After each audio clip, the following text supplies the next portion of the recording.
guys, welcome back to Linda's Pantry. Today, oh my gosh, I'm starting off with a beautiful 22.44 pound boneless ribeye. And we just bought a side of beef, but the freezer is not stocked for winter, for the next couple of winters. We've still got some gaps in there, and I like to run the freezers as full as possible. So we'll be putting up a bunch of things in the freezer. But the first thing on the list we're going to be freezer banking is this boneless ribeye.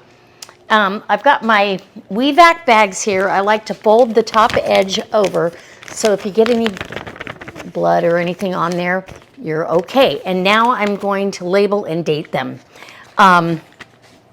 They're all going to get labeled and dated. Ribeye.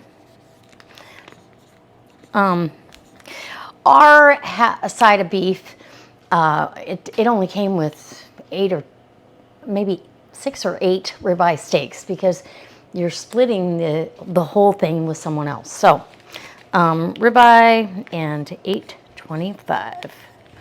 So that's what I'll be doing, is labeling these bags, and then I'll show you how the WeVac works, and you can vacuum seal in the chamber vac without worrying about getting the any of the moisture from the meat to interrupt your seal or to gum up, dirty up your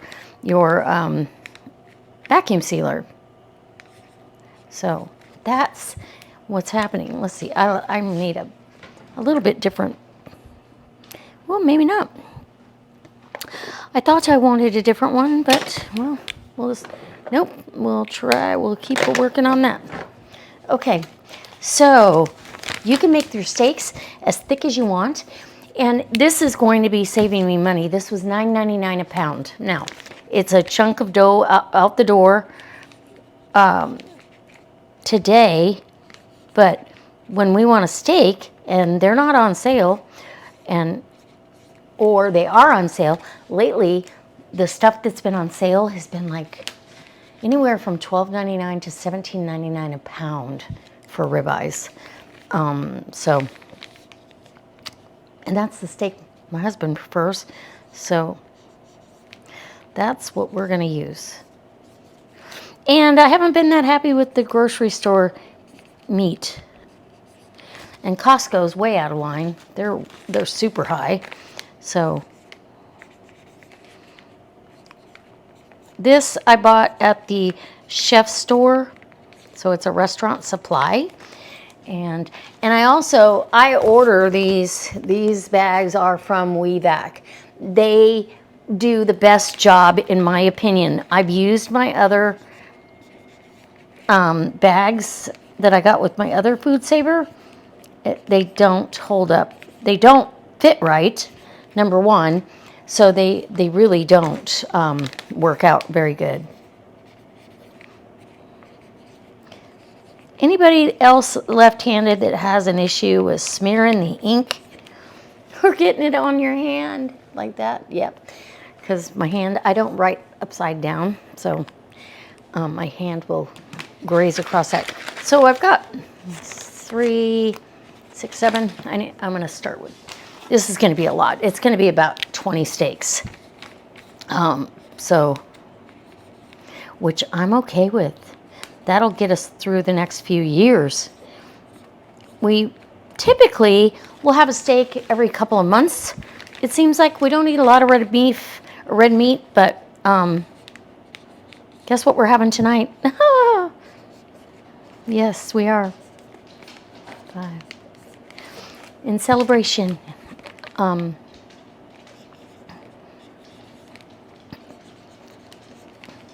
Now, this was not Angus or Prime.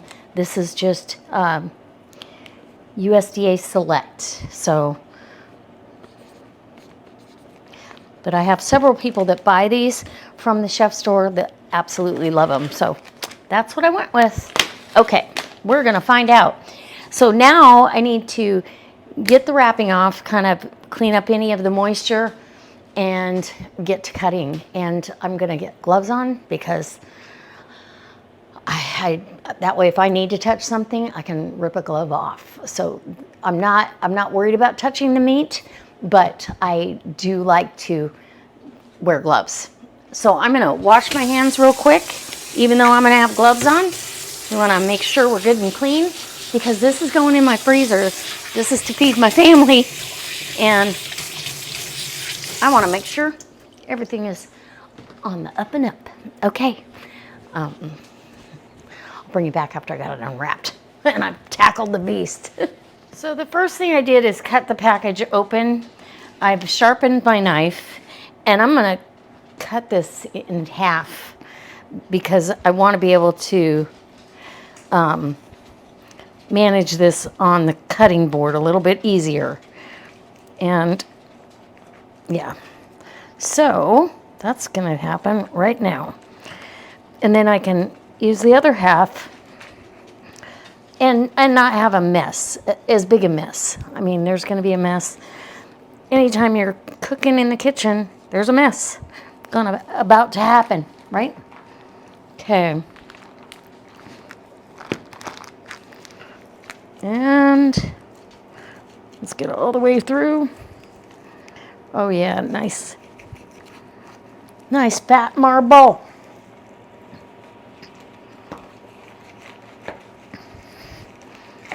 Okay. I don't want to be on the struggle bus, but I think it's unavoidable. Okay, hold please. See, this is a nice thing about having gloves too, because you can rinse off real quick. I'm gonna grab another cutting board to slide, no, maybe not, that's right here.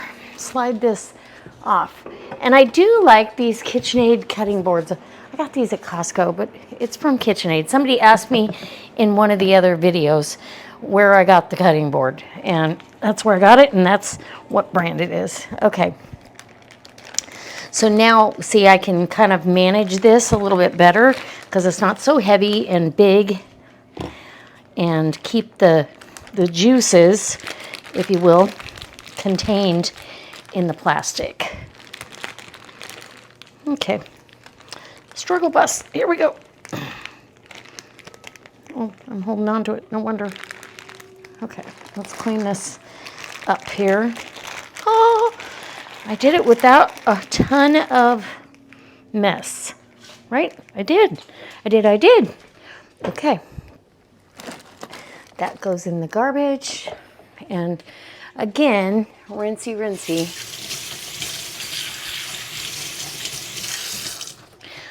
Only because I want to make sure I am keeping my mess to a minimum, right?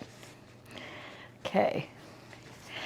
Yeah, I didn't make too big a mess. How's that for kicks and giggles? Whew. Okay. Clean up that, and now I'm ready to start cutting. And you can see how big of a steak. Let me bring you in a little bit closer. These are huge. So one steak per package. We will split a steak. So literally, we probably are gonna get somewhere around 40 servings out of this. So and I'll do the math for you, and I'll put it in the description, or I'll let you know here in a second. So let me bring you in close and we'll get started. Okay, so this is how we're gonna do it. We like a nice thick steak, so I can get a really good sear on it. And if you want to trim more of the fat off, you can, because, well, you're not going to eat it, so you can trim it. They did a really nice job taking the bone out and trimming this, though. And this would probably go easier on like a meat slicer, or let's see, I kind of want all this fat. Or if this was partially frozen too. I did sharpen my knife, so it's not the best knife. I can't find my really good knife. So here's the first steak, and that's nice thick ribeye. Done. Now, like I said, you could cut that fat cap off, and I might, but I think I'm just gonna hold off until we'll see if they fit in the bag. Then grab yourself a bag. And that's why I fold those ends, just like that. Grab your steak and put that right on in there. Oh, just like this. Yep, that's gonna work. And the weave vac, when I take you downstairs, I'll show you. I'll unfold that and tuck that in, and it will be just fine. So that is our first one. So we're gonna find out, and that's more than enough for 2 of us. We don't need, I only have a few bites of red meat when I eat it, like 3 or 4, and then I'll eat my leftovers the next day. And that's, that's just me. It's hard for me to digest that beef too. I think it is for everybody, but okay. We're just gonna keep on cutting. And I will get this downstairs to the weave vac. I leave the weave vac, chamber vac downstairs. I do have a link for them and a discount code down in my description box for you guys. So if you are interested, and look at, that's a beautiful hunk of meat right there. Nice ribeye. And I'll save one of the nice ones for dinner tonight. So I'm gonna keep cutting, and when I'm all done, we're gonna go downstairs and vacuum seal. Yay! Okay. Okay, guys. I figured it out and I did the math. All right, so each steak is about, as close to as I could figure, is about 1.5 pounds of meat, close to it. So 1.44, I think, is what it came out to. So over 1 pound each, which is more than enough for 2 people. This one is going to be ours for dinner. Look at that beautiful marbling. I can't wait. I got 16 steaks out of this. So including 1 pack here. This, I put end on there because it's the end cuts off of both ends. It's still more than enough for us. And I can make beef stroganoff with that if I don't want to grill it like a steak, or I could just grill it and slice it on a salad, or, whatever we decide we want to do. So the math states that this ends up to be $7 a serving.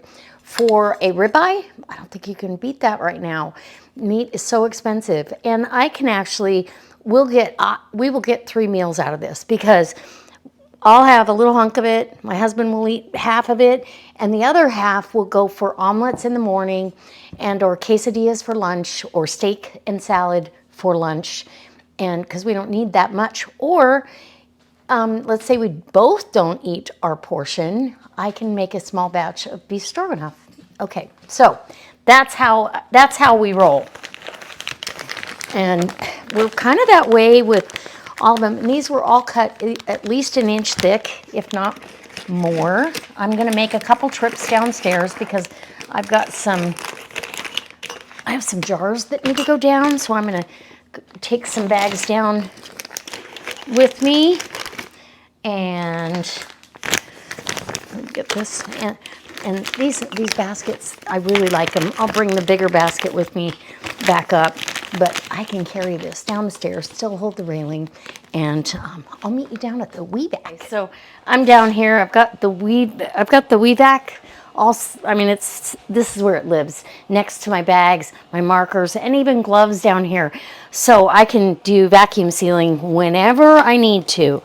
I am going to tuck the bag right into the button here. Make sure it's kind of laying flat. And then I've got it on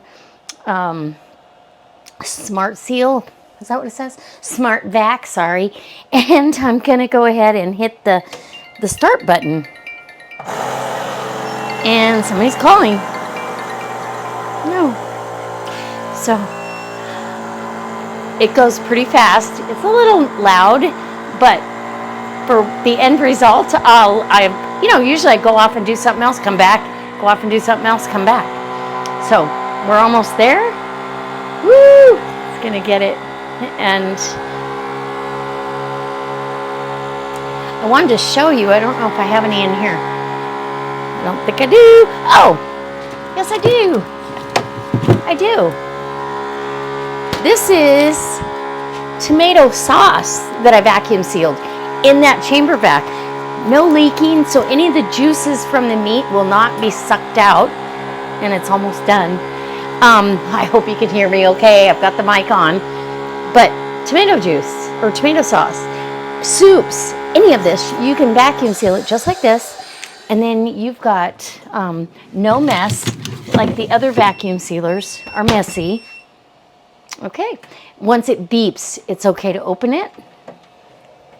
And open, and look at there, we've got a vacuum. So we got a nice steak that's vacuumed that will stay in our freezer for months. And truly, I'm trying to think, we'll probably eat more steak now that we have more, because I still have from our side of beef, but we now have enough ribeye for the next couple of years. So we'll be eating ribeye, the ones that we got off our side of beef for $4.25 a pound. These were $9.99 a pound, but for the savings is really, honestly, okay, think about it. $7 a serving. You have a steak dinner. You can't go out and eat steak. You can't even go out and eat a burger for $7 a serving. Burgers, I think my husband said he bought 2 of the guys at work lunch at McDonald's, just a lunch burger with fries and a drink. It was $25 for fast food. So this is going to be the difference. I'm excited. Oh, this is the end pieces. So we're going to get these in here. Get your little ends tucked in. And if you'd like me to, let's see. Somebody was just asking me if I would show them how to cut up a chicken. If you'd like to see those things, always leave it in a comment somewhere, because I read all of my comments. I try to answer everybody that comments, especially in that first couple of days, because that's when it's on their mind. You know, 2 or 3 years later, sometimes I'm not so good at it. But trying. All right, I'm gonna keep on doing what I'm doing. And yes, I think I'll thaw out a chicken and show you how to cut one up. So I did want to come back and show you this little button here. You can put the bag under there, but it's not necessary. If I push it down like this, just flatten it out, put my lid down, hit start, it does just fine. So, sorry, it's loud, but it's working. Worky, worky, work. We're getting there. We're almost done. And this is how nice they come out. It's beautiful. Absolutely beautiful. The freezer is going to be full of steaks and meat that'll last us for a long time. And in fact, like I said, if we did just split the steak dinner's $7 a piece. But if we if it comes out to be 3 meals, then you've got 3 portions. You can divide that down even further. So here we go. It's almost done. Woo! It's getting there. The anticipation. I guess I need to get the fingerprints off there. Okay. You can't open it until the bell rings. And up she goes with a brand new vacuum sealed steak. All right.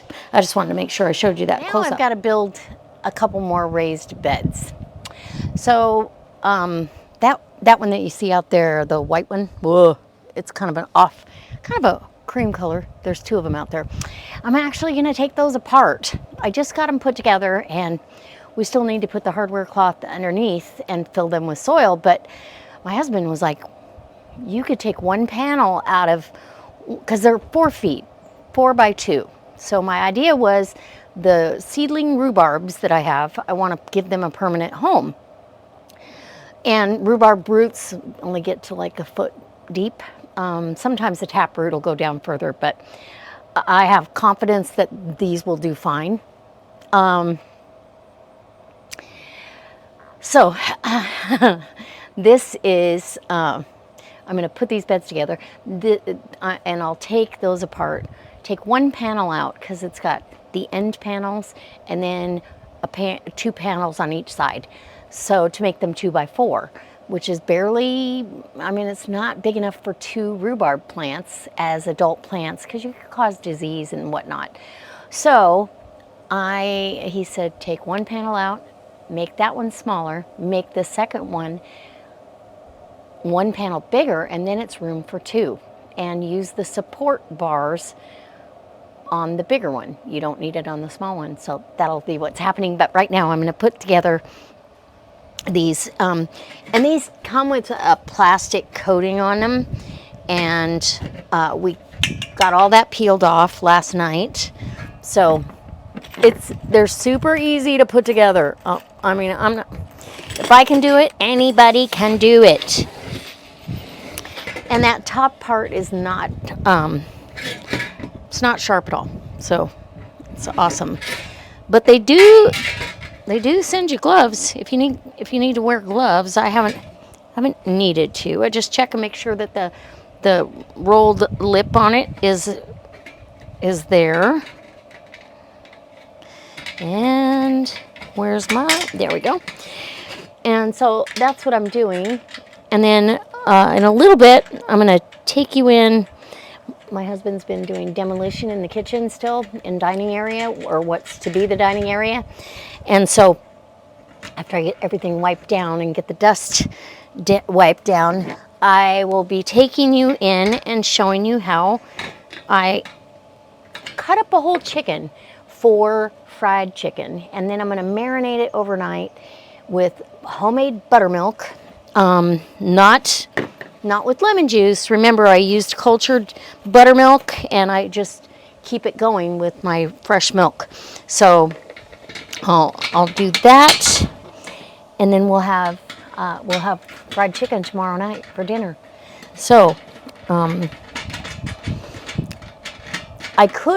was going to show you how to freezer bank, your chicken like that in pieces, because when they go on sale, whole chickens, it's worth buying and parting them out if you want them in parts. But I don't mind thawing them out and having that chicken. Oh my goodness, these are stuck together. Uh-oh, I got a wing nut stuck together. Anyway, so it's just wing nuts and oopsie. And we've got a beautiful breeze blowing. I'm in the shade of the deck, so I'm happy to be out here. I was out front and it was just too darn hot, so to be in the direct sun. I'm a freckly Irish girl. I'll burn if I'm out there too long, even though I've got sunscreen on. I wear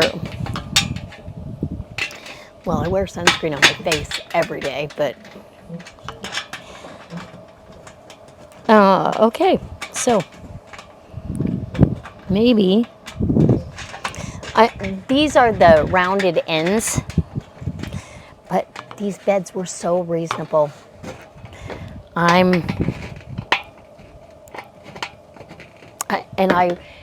really want everything in a raised bed because rhubarb needs good drainage. So yeah, we want to make sure that they've got good drainage, and then you're good to go.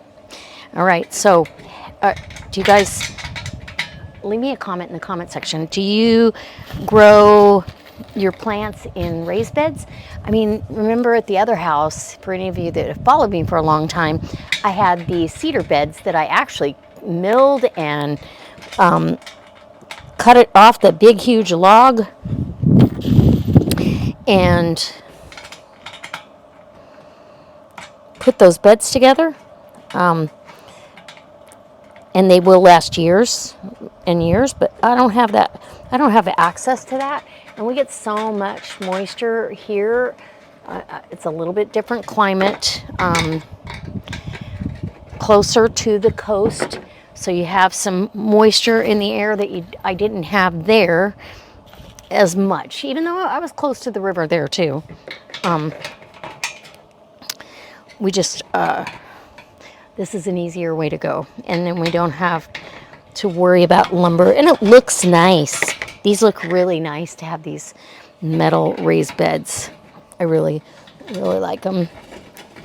And they should last the rest of my gardening career. So this one is gonna give me grief. There we go. So I just put the top and the bottom together first, and then screw the centers, and that's what we're doing. And they give you a little screwdriver and everything.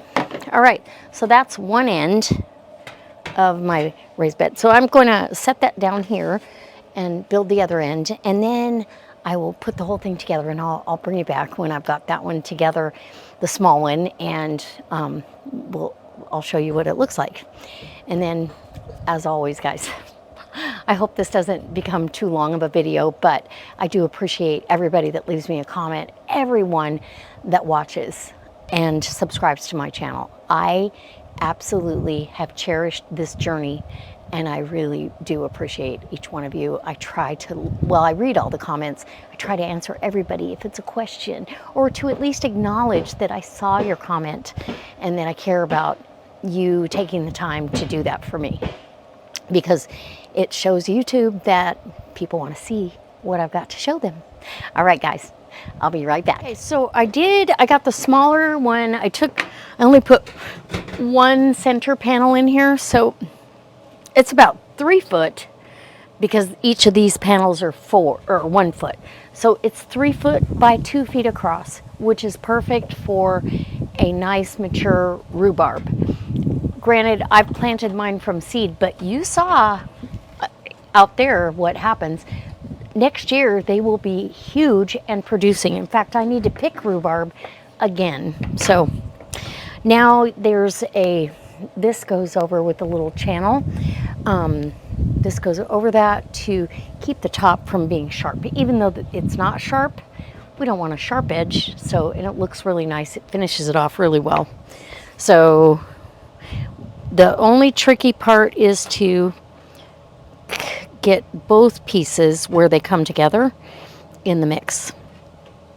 And then it'll be 2 pieces for the next bed, because I'll have to cut this, right? Okay, come on. There we go. It's super easy to put on. Anyway, all right, we are, oh yeah, that went right over that edge. So see, it seals everything, so if you do have to touch it or lean on it while you're picking or doing any kind of gardening, it's going to be okay. So I'm going to get this on and get to the next bed. But anyways, on to the next project. Okay, so this is the next morning, and I have a beautiful stew here in the crock pot, because it's going to be 90. So what I put in here, this meat is a chuck roast that I cooked on the Traeger. I smoked it for a couple of hours, and I don't know if you can tell anymore, but it had a really nice smoke ring on it. We were going to sear it and just eat it medium rare, but it got a little bit too well done. So I said, well, it's going to make a perfect pot of stew tomorrow when it's hot. So some Thrive potatoes, celery from the greenhouse that I regrew from celery, some little baby potatoes, mushrooms that I canned up, onions, some herbs from the garden, some thyme and rosemary, and a little bit of red wine, and home canned bone broth, beef bone broth or beef stock that I canned a couple years ago. And that's in, and it's going to be divine. I am going to make, probably smoke some cowboy cornbread out on the Traeger. But first, let's cut up a chicken for tomorrow and get that marinating. Okay, so it is time to cut up and brine this chicken. So what I'm gonna do, and I couldn't find my small container of Frank's Red Hot sauce. I must have used it all and tossed it, and I wanted to keep it to refill it, but that's okay. So I'm going to divvy up some buttermilk because, well, let me grab my milk while I'm at it, because I'm going to need to make new buttermilk. And I just bought milk yesterday. Somebody was asking, how long does this stay good? It stays good as long as your milk is good, plus some, because the cultured buttermilk, oh, it's so good. And I drink this, like a small cup of it now and then. But I'm going to measure out. I need 1 cup of buttermilk. And this is cultured buttermilk. See how nice and thick that is? And then I will have enough to brine my chicken. And yes, okay. So 1 cup into a clean jar to 3 cups of whole milk. You could use low-fat milk, but I don't like it as well. And especially for marinating and all that. Actually, I could just pour that all in here because I just wanted to rinse whatever live cultures are in there out. And put this back so we don't spill it. And we'll just fill this up, leave it sit out on the counter until tomorrow, and we'll have fresh buttermilk again. It's my favorite. Ugh. So I am going to use that today. I'm going to use it in, and you put the lid on loosely. I have a video on this, on how to never buy buttermilk again. Well, I don't. And I really wanted to have buttermilk for this brine, but I also wanted it for cornbread, but I'm just not going to make cornbread today. I should have done this last night, and then I would have had plenty for both. But I'll set this over by my stove so I don't forget about it. Put my milk away, and now we're ready to cut up a chicken and get it brining. So, a lot of you have asked about how to cut up a chicken properly. It's pretty easy once you do it. And I grew up having to do this because when I grew up, they didn't have parts and pieces of chickens. So I'm hoping maybe I'll bring you in for a different angle so you can really see what's going on. I'll come down on top of this. Okay, so first thing I do, and this is how I do it, is I find the joint on the leg and cut right through that. Done. There's your leg. Both sides. Find your joint right here. There's usually that fat area that you can see. Then I go after the wings. Again, same thing. I'm going to kind of pop that back so I know it's in here. And I get that wing cut off. And I like to tuck that behind, but it's hard to do one-handed, but we'll worry about that when I go to fry it. And you can save your wings. See how this joint is exposed? You can save your wings up if you're buying whole chickens because they are cheaper. This one in particular was 89 cents a pound. So when I get a bargain like that, I stock up and get them. Ooh, there we go. And I can feel that knuckle, that joint cut right there, right where I felt it. Pull that right off. Okay. Flip over and do the other side. And I'm actually getting away with the plate for now, but I'm gonna be needing to get on the cutting board here in a second. Okay. He doesn't want to hold still, or she. Okay. Done. Done. Done. Done. And when you do it yourself, you don't have that huge flap of skin that you got to trim off anyway when you want to cook thighs. They're perfect. Okay, now we're going to get in. We're going to need a little more stability for the breast and the back. So I am going to switch to off the plate onto the KitchenAid cutting board. And yeah. This is probably the trickiest part of the whole thing. So I'm going to go down in between the breast and the back. You're going to get through those rib cage bones, right? And same on the other side.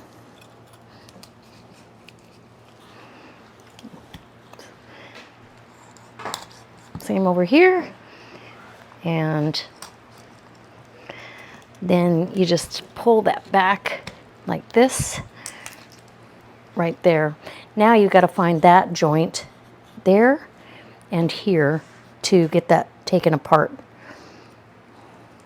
It's a little trickier than the legs and thighs. One and done. Backs are wonderful, and I do cook them. Sometimes I save them for chicken stock, but this time they're going in the pan. So now I'm left with the chicken breast here, and I've got a little bone here. I want to get some of these rib bones. I don't really need those right there. So it'll make for easier eating if I don't have to deal with that. Plus, I'm going to cut these.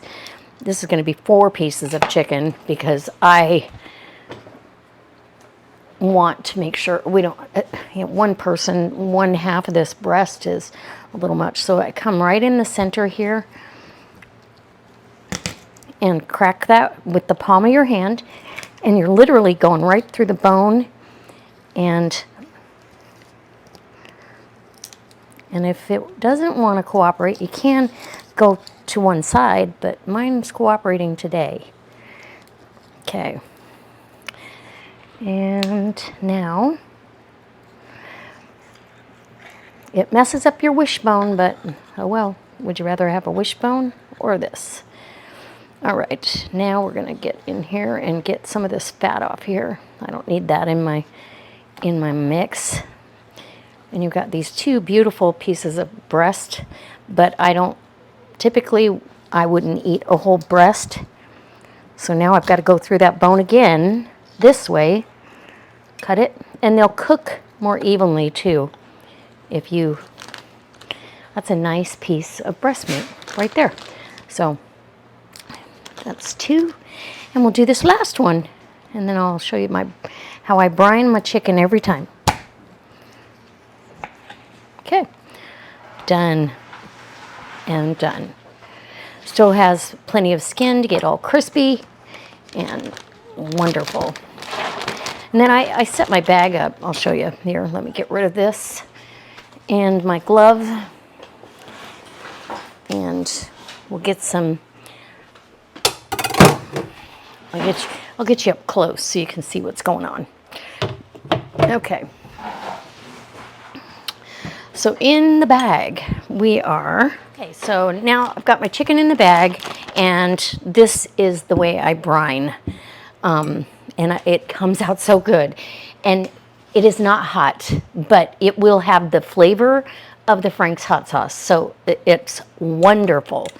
I use 2 cups, if I can get it. Yep, I got 2 cups there. Ooh.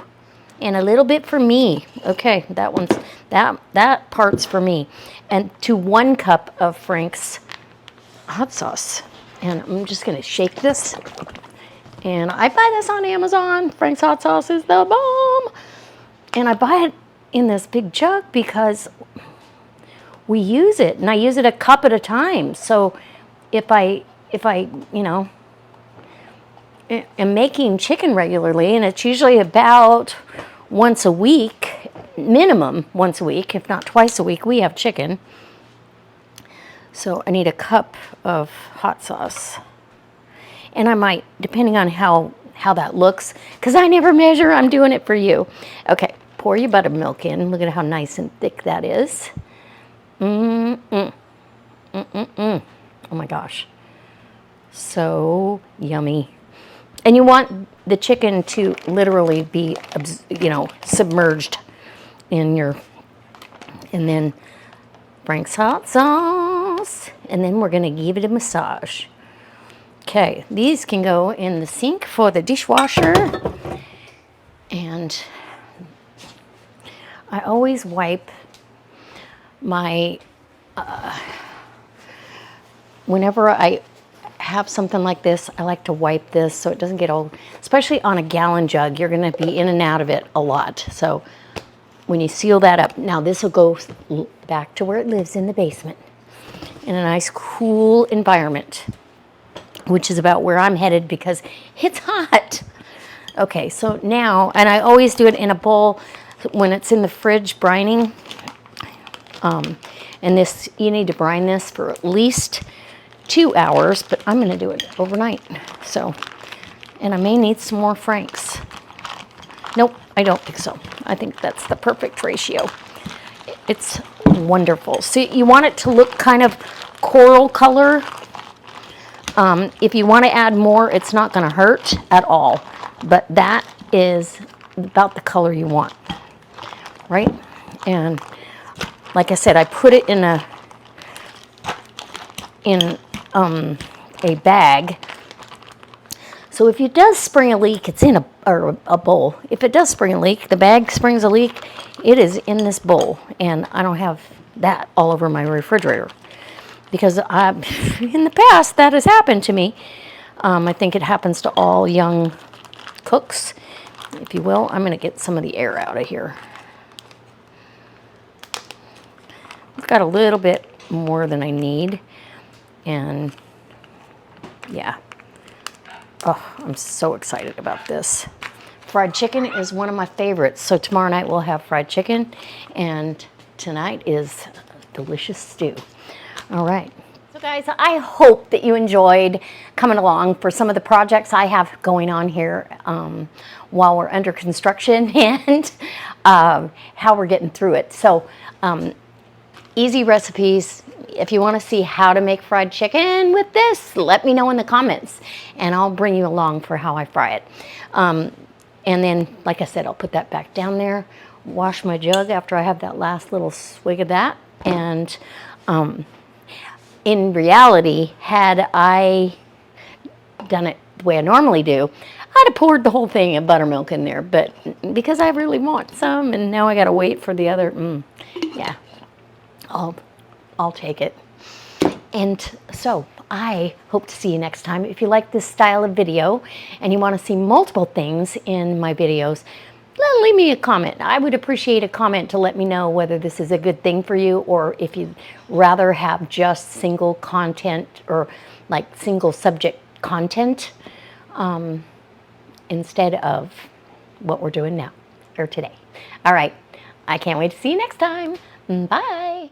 I hope if you enjoyed this video, you'll come along for the next time and you'll subscribe and leave me a comment.